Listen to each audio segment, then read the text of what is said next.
আজ আবারও বেরিয়ে পড়েছি এক পুরনো মন্দিরের খোঁজে। মন্দিরটি একদম ছোট্ট হলেও মানুষের আস্থা, ভরসা, শ্রদ্ধা, ভক্তি ও বিশ্বাসের এবং প্রাচীনত্বের দিক থেকে বিশাল ও বড়। আজ আমরা চলেছি উত্তর চব্বিশ পরগনার সোদপুর নাটাগড়ের শীতলাতলায়।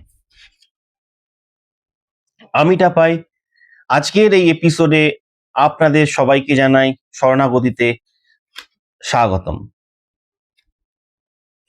জগদম্বার কৃপাকে পাথেয় করে এগিয়ে চলেছি আজকের দর্শনের উদ্দেশ্যে। বিশাল ভিড় ও মেলা প্রাঙ্গণ পেরিয়ে এগিয়ে চলেছি মন্দিরের দিকে। সাথে রয়েছে আমার ছোট্ট ছেলে এবং আমার স্ত্রী, যে সবসময় ক্যামেরার পিছনে থাকে, কখনোই ক্যামেরার সামনে আসতে চায় না। যাই হোক, এসে পড়েছি আজকের আমাদের মন্দির চত্বরে। আমাদের আজকের উদ্দেশ্য ছিল এই সোদপুর নাটাগড়ের শীতলাতলা।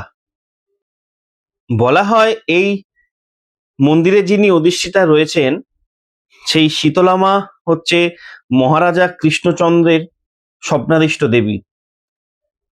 দেবী মহারাজ কৃষ্ণচন্দ্রকে স্বপ্নে জানিয়েছিলেন তার এখানে অধিষ্ঠান, তাই মহারাজ কৃষ্ণচন্দ্র এখানে মন্দির নির্মাণ করে দেন। একটু একটু করে আমরা মন্দিরের ইতিহাস এবং মন্দির সম্পর্কে সবই জেনে নেব। এই পুজোটি হচ্ছে আমার গুরু ভাই বাবাই বা মহাদেবানন্দনাথ সম্ভবের মামার বাড়ির নিজস্ব পুজো, আর এই পুজোতেই আমাকে ইনভাইট করেছিল আমার গুরু ভাই বাবাই। এখন ফাল্গুন মাস, এরপর আসছে চৈত্র মাস, অর্থাৎ এটি বসন্তকালের বসন্ত ঋতুর অন্তর্গত এই দুটি মাস। কথা হচ্ছে যে এই সময়টা হচ্ছে ওয়েদার চেঞ্জের একটা সময়, যার ফলে কি হয়, বিভিন্ন ভাইরাল ফিভার, হাম, ফক্স, সর্দি, কাশি, পেটের প্রবলেম, নানা রকম রোগের প্রকোপ বাড়ে সমাজের মধ্যে। যাতে সবাই সুস্থ থাকতে পারেন, যাতে সবাই আনন্দে থাকতে পারেন, যাতে সবাই আরোগ্য থাকতে পারেন, সেই আরোগ্য কামনা নিয়ে আজকে নাটাগড় কৃষ্ণপুর রোডের শীতলাতলায় এসে উপস্থিত হয়েছি মা শীতলার দর্শনে। আজকে আপনাদের দেখাবো নাটাগড় শীতলাতলার 350 বছরের প্রাচীন শীতলা মন্দির।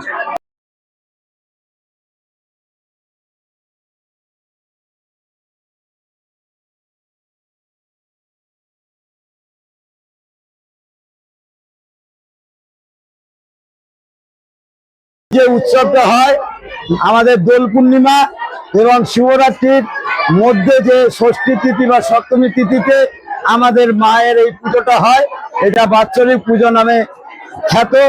আগে আমাদের এখানে সমস্ত এলাকায় রান্না করে খাওয়া হতো, কাঠের জাল পুড়িয়ে লাইন দিয়ে এখানে উনান তৈরি হতো, উনান তৈরি হয়ে রান্না করে খাওয়া হতো। তখন আরো বেশি ভিড় হতো।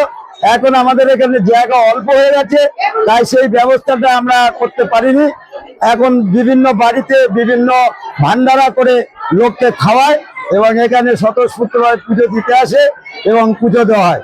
আমি এখানে পুজো করছি 15 বছর ধরে, 15 নম্বর পুরোহিত হচ্ছি আমি। এর আগে আমার পূর্বপুরুষ বংশ পরম্পরায় পুজো করে গেছে, এবারে আমি তারপরে এসছি। এখানে আমার কাকিমা আমার হাতে এই পূজার দায়িত্ব ধরে দিয়ে গেছেন, সে থেকে আমি এইখানে পূজা দিচ্ছি। মামার নামটা কি? আমার নাম প্রণব ব্যানার্জি। আচ্ছা মামা, ধন্যবাদ। এখন দেখা যাচ্ছে যে মন্দির চত্বরে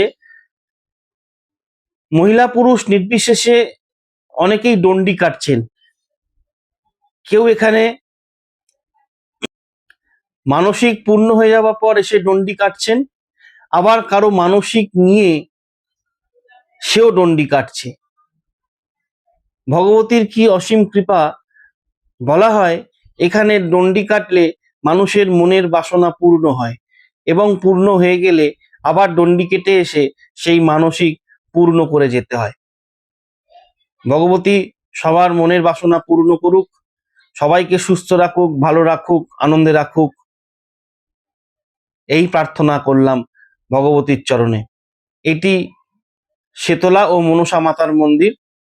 আমরা রয়েছি সোদপুর নাটাগড়ের শীতলাতলা মন্দিরে। মামা, তোমার নামটা একবার বলো তো। আমার নাম নীলমণি ব্যানার্জি। আচ্ছা, এটা নাটাগড়, কৃষ্ণপুর রোড, শীতলাতলা, কলকাতা 113, মা শীতলা এবং মা মনসা মন্দির। এটা আমাদের উত্তরাধিকারী সূত্রে পাওয়া মন্দির। এই মন্দিরটা প্রতিষ্ঠা হয়েছিল রাজা কৃষ্ণচন্দ্র রাজার আমলে। রাজা কৃষ্ণচন্দ্র রাজার প্রধান পুরোহিত ছিলেন আমাদের পূর্বপুরুষ। তিনি এখানে জমিদারি দিয়েছিলেন এবং জমিদারির সঙ্গে এই মন্দির প্রতিষ্ঠিত হয়েছিল 350 বছর আগে।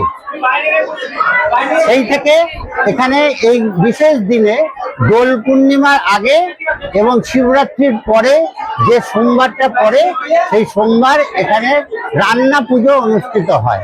এর আগে এখানে অনেক জমি ছিল, যার ফলে সবাই এখানে উনুন করে কাঠের জালে রান্না করা হতো। রান্না করে সবাই খেত নিরামিষ। সেখানে থাকতো শুক্তো, বিউলির ডাল, আলু ভাজা, আলুর দম, কপির তরকারি, চাটনি, এই ছিল মেনু। এবং এবছরও এই 355 বছরের পুজো চলছে এবং প্রচুর জনসমাগম হয়। প্রচুর লোকজন দূর দূরান্ত থেকে এখানে আসে। লক্ষ লক্ষ লোকের মিলন ঘটে। তারা সবাই আসে ঠাকুরকে কাছে তারা প্রার্থনা জানায় এবং তাদের প্রার্থনা যখন পূর্ণ হয় তখন তারা দণ্ডি খাটে। এবছরও প্রায় 350 লোকের মতো মানুষ দণ্ডি খাটছে। এখন দণ্ডি খাটার কাজ চলছে। দণ্ডি খাটা শেষ হলে আমাদের পুজো শুরু হবে। পুজো শেষ হবে।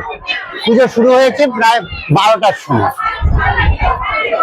এবার এখানে যে লোক শুধু কিন্তু এখানকার লোক না, গ্রামের লোক না, এটা এখন সারা 24 পরগনার পুজো বলে অতিবাহিত হয়েছে। সারা 24 পরগনা থেকে লোক, দূর দূরান্ত থেকে, প্রত্যেকটা বাড়িতে প্রায় 100, 150, 200 করে লোক নিমন্ত্রিত হয় এবং তারা এখানে আসে, এসে এই পুজোতে অংশগ্রহণ করে। এখানে মেলা বসে, মেলাতে প্রচুর লোক আছে, মেলাতে অংশগ্রহণ করে এবং আনন্দ করে সবাই পুজো করে এবং বিকেলবেলা প্রসাদ নিয়ে নিজের বাড়ি। ঠিক আছে মামা, নাম্বারটা একটু বলে দাও তো। নাম্বারটা 8915853342। আচ্ছা, এবার কেউ পুজো হয়ে গেল, তারপর মন্দিরে দর্শন করতে আসে, যদি রাস্তা চিনতে না পারে, তো সেক্ষেত্রে তোমাকে ফোন করলে নিশ্চয়ই গাইড করে দেবে এবং দর্শনার্থীরা এসে পুজো করে দেবে। প্রচুর ভলেন্টিয়ার আছে। না, উৎসব মিটে গেল, উৎসব মিটে যাওয়ার পর যখন কোনো ভক্ত যদি আসে, তুমি নিশ্চয়ই গাইড করে দিতে পারবে। হ্যাঁ, নিশ্চয়ই। বা পুজো করিয়ে দিতে পারবে। হ্যাঁ, নিশ্চয়ই। প্রতিদিন তো পুজো হয়। প্রতিদিন 9:30 থেকে 11:30 পর্যন্ত এখানে প্রতিদিন পুজো হয়। হ্যাঁ, প্রতিদিন পুজো হয় এবং সোম এবং শুক্র, প্রতি সোম এবং শুক্রতে স্পেশাল পুজো হয়। সেটা একটু বেশি করে বড় পুজো হয়। সারা অঞ্চলের লোকেরা আসে এবং তারা পুজো দেয়। আজকে তো বাৎসরিক পুজো। দেখছেন ডাবের পাহাড়। এই মন্দিরের ঠিক পিছনে এই ডাব গুলো কাটা হয় এবং এই ডাবের জল চরণামৃত হিসেবে পূজান্তে সবাইকে তুলে দেওয়া হয়। প্রচুর মানুষ ভোরবেলা থেকে এই ডাব দিয়ে দেবীর কাছে পুজো দিয়েছেন এবং দেবীকে এই ডাব উৎসর্গ হবার পর মন্দিরের পিছনে দিয়ে দেওয়া হয় এবং সেইখানে এই ডাব কাটা হয় এবং প্রত্যেককে এবং গ্রামবাসীকে এই ডাবের চরণামৃত দেওয়া হয়। এত ফল, ডেচকি ফল, বস্তা বস্তা ফল রয়েছে এই মন্দিরে। এই ফল পূজান্তে সমস্ত ভক্তদের মধ্যে বিলিয়ে দেওয়া হয়। যে ব্যারিকেডটি করা রয়েছে মন্দিরের বাইরে, সেই ব্যারিকেডটি খুলে দেওয়া হয় এবং সমস্ত ভক্তদের এই প্রসাদ মুঠো মুঠো করে দিয়ে দেওয়া হয়। এটি হচ্ছে এই মন্দিরের একটি সুন্দর বৈশিষ্ট্য। এত ফল প্রসাদ, চতুর্দিকে দেখা যাচ্ছে শুধু প্রসাদ, শুধু ফল আর মিষ্টি প্রসাদ। মামার নাম কি? আমার নাম তমাল ভট্টাচার্য। আচ্ছা মামা, ভেতরে তো এখন দেখা যাচ্ছে না, ভেতরে কি মায়ের কি শিলা রয়েছে? হ্যাঁ, আমাদের এখানে কোনো মূর্তি না, আমাদের দুই মাই শিলাতে প্রতিষ্ঠিত। আচ্ছা, এটা স্বপ্নাদেশে এই আমরা আমাদের পূর্বপুরুষ এই শিলাখণ্ডগুলি পায়, এটা আজও সেটা পূজিত হচ্ছে। মানে শীতলা মা আর মা মনসা, তাই তো? হ্যাঁ, মা শীতলা আর মা মনসা। আচ্ছা, আর এখানে এত ফল, এত ডাব, মানে এখানে প্রচুর ডাব, ডাবের পার হয়ে গেছে। তো এক্ষেত্রে এই ডাবগুলো কি হয়? ডাবগুলো তো কাটা হচ্ছে দেখলাম। আমরা ডাবগুলো দিয়ে মায়ের স্নান করানোর পর বাদ বাকি যে ডাব থাকে সেইগুলো যে পাত্রে থাকে সেই পাত্রে স্নানের সাথে স্নান করানোর পর যে ডাব, দুধ, গঙ্গা জল, দই এগুলো মিশ্রিত করে বিভিন্ন গ্রামে দেওয়া হয়, সেটাই চন্দ্রামৃত হিসাবে ভক্তবৃন্দের মধ্যে আমরা বিতরণ করি। এখানে ডেচকি ডেচকি মামা দেখছি প্রচুর ফল, এই ফলগুলো কি হবে? এত ফল এইগুলো পুজোর পরে সব ইয়ের মধ্যে বিতরণ হবে, দর্শনার্থী বা ভক্তগণের মধ্যে বিতরণ হবে। আচ্ছা আচ্ছা মামা, বলছি যে মন্দিরের এমনি তো রোজ পুজোই হয়, হ্যাঁ। তো এমনি টাইমিং কি আছে? ধরো আমাদের সকালবেলায় মোটামুটি ওই 8:30 থেকে 11টা 11:30 পর্যন্ত পুজো চলে।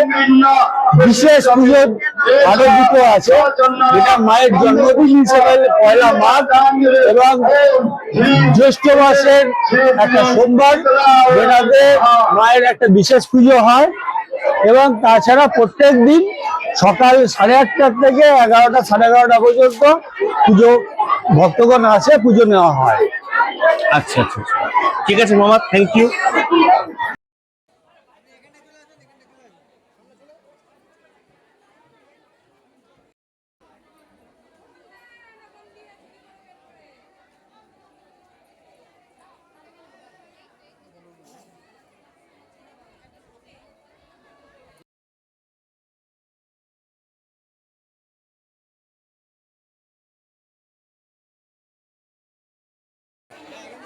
একটু দাঁড়াও, আর কে পাইনি জানো?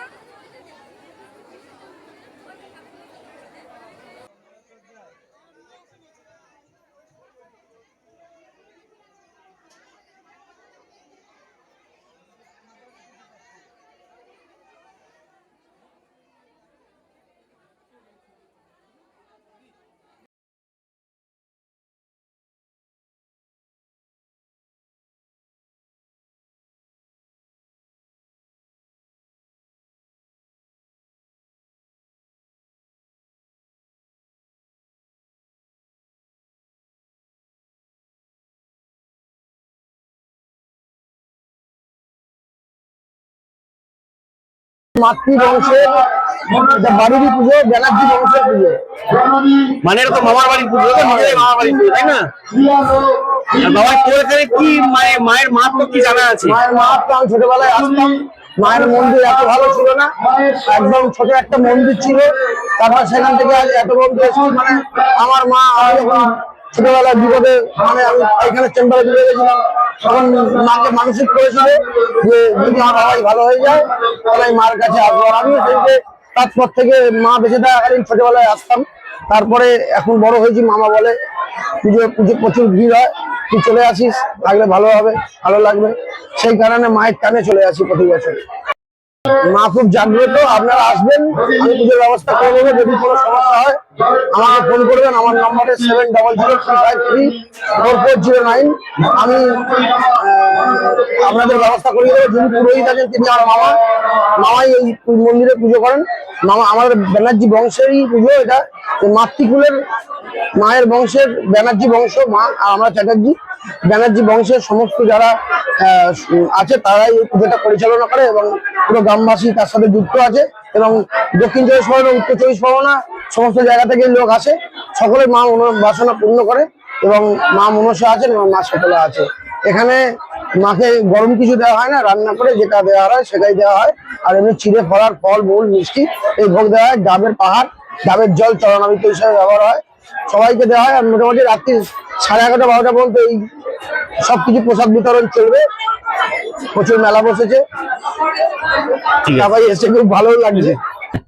আজকের বাবাইয়ের মামার বাড়ির এই ভিডিওটা আপাতত এখানে শেষ করছি। ভালোভাবে হয়তো আমি ব্লগটা করতে পারিনি, আমার ছেলে আমার সাথে ছিল, তাই নিজেদের মতো করে গুছিয়ে নেবেন আজকের এই ভিডিওটা। আপাতত এই ভিডিওটা এখানেই শেষ করছি। নেক্সট সপ্তাহে নেক্সট দিনে আপনার সাথে খুব তাড়াতাড়ি আবার দেখা হবে। ভালো থাকবেন সবাই। জয় ভবানী।